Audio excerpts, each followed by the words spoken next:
I'm a priest, and last week I heard a confession from someone who confessed to murdering me.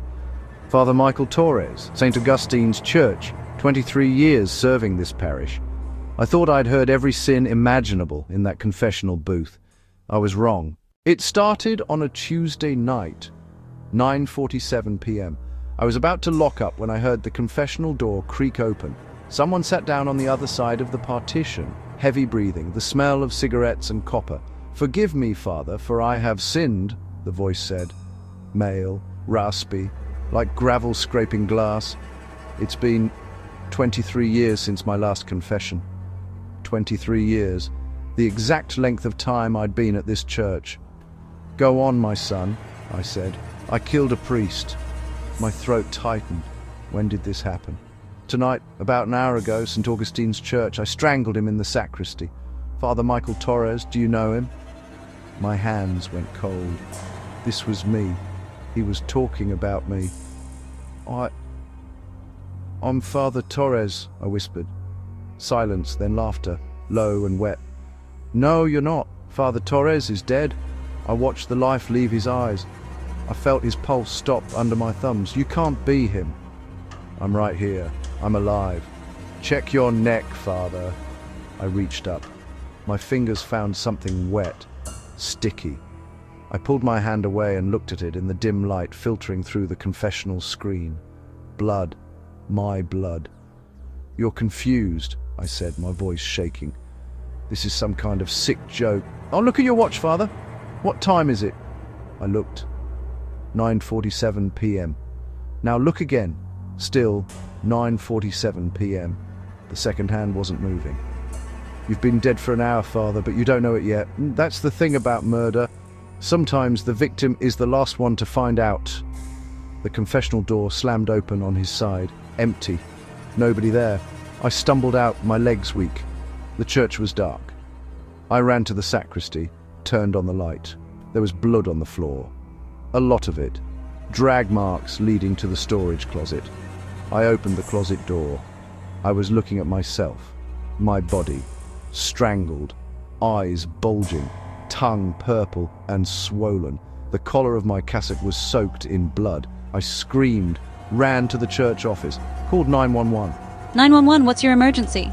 "There's been a murder. St. Augustine's church. He killed me. There's a body." Sir, calm down. What's your name? "Father Michael Torres. I'm the priest here. Someone killed..." Father Torres? The operator's voice changed, became cold. Father Torres died an hour ago. We already have units at St. Augustine's. Who is this really? The line went dead. I looked at my phone. Notifications were pouring in, news alerts. "Beloved priest murdered at local church." Facebook posts. "R.E.P. Father Torres. Prayers for Father Mike." My own obituary was trending on Twitter. I tried to call my sister. The phone rang once, then went to a recording. "The number you are trying to reach is no longer in service." Every contact in my phone, same message. I stumbled back into the church. The pews were filled now, people I recognized.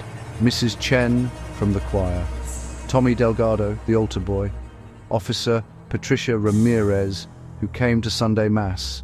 They were all sitting perfectly still, heads bowed, praying. "Hello," I called out. "Can anyone hear me?" Tommy looked up. His eyes were black, completely black. "Father Torres is dead," he said in that same raspy voice from the confessional. "We're praying for his soul." All of them looked up at once, all with the same black eyes. "We're praying for his soul," they repeated in unison. I ran, out the front doors, into the parking lot. Police cars everywhere, crime scene tape, forensic investigators. I saw Detective Marcus Chen, who I'd known for years. Marcus, help me!" He walked right past me, through me, like I was a ghost. I wasn't breathing. I realized I hadn't taken a breath since I found my body. My heart wasn't beating. I was dead.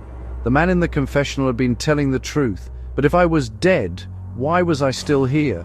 I went back inside. Back to the confessional. Sat down in the priest's seat. The door opened on the other side. Someone sat down. "Forgive me, Father, for I have sinned." A woman's voice this time. Sister Anne from the convent next door. "I killed Father Torres," she said. "Tonight, in the sacristy, I poisoned his evening tea, watched him convulse and die. It took 4 minutes.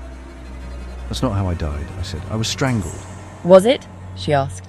Are you sure? Check the storage closet again. I ran to the sacristy, opened the closet. My body was different now.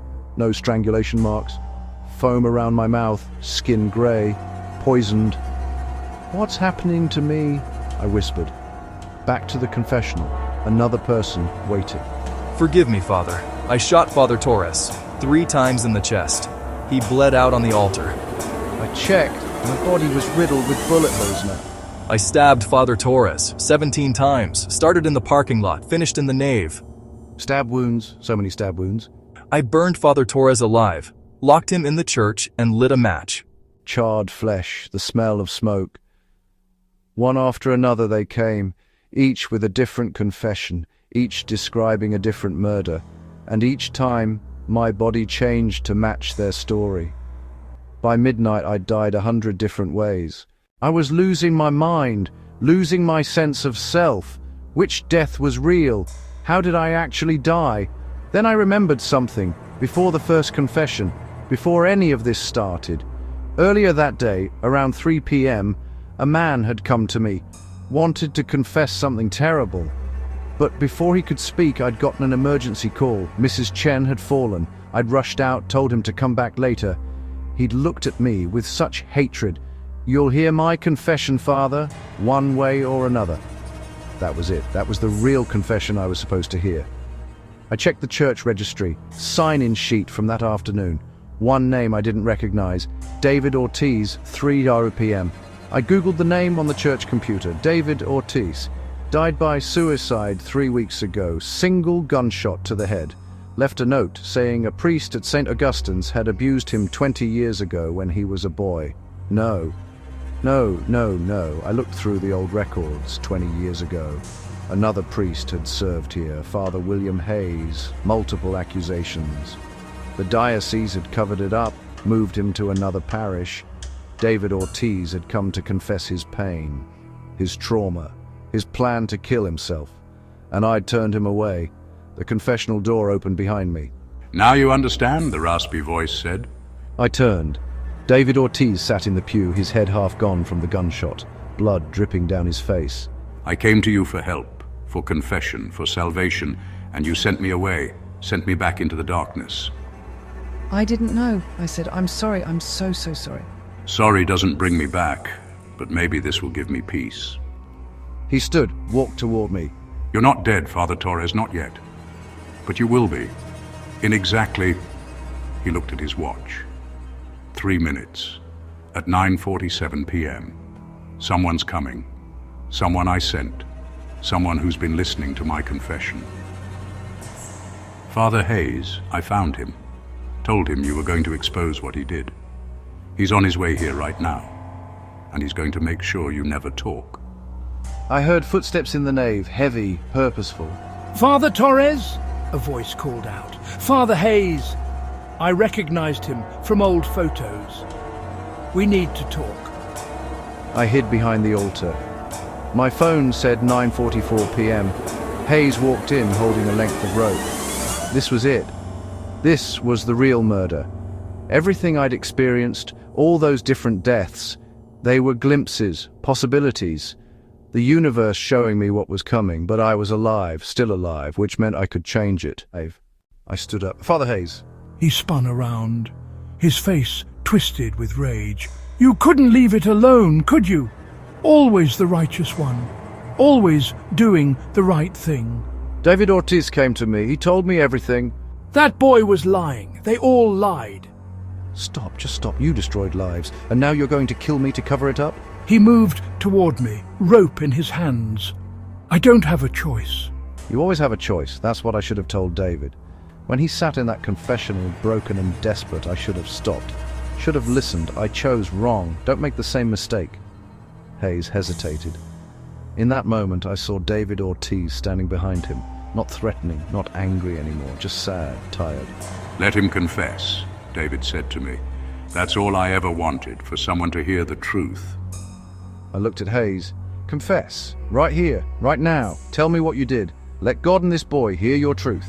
Hayes collapsed, dropped the rope, and he confessed.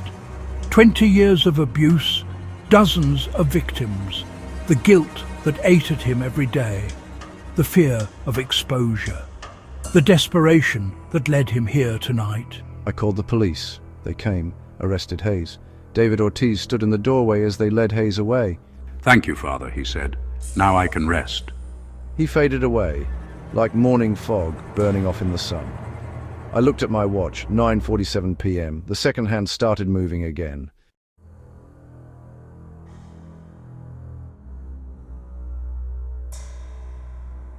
That was a week ago. Father Hayes is awaiting trial. 37 victims have come forward. I'm still here, still alive, still serving St. Augustine's. But every night at 9:47 p.m., I hear the confessional door open. I hear David Ortiz sit down, and I hear him say, "Forgive me, Father, for I have sinned." And this time I listen. I always listen. Because I learned something that night. Sometimes the deadliest sin isn't what you do. It's what you fail to do when someone needs you most. Like and subscribe.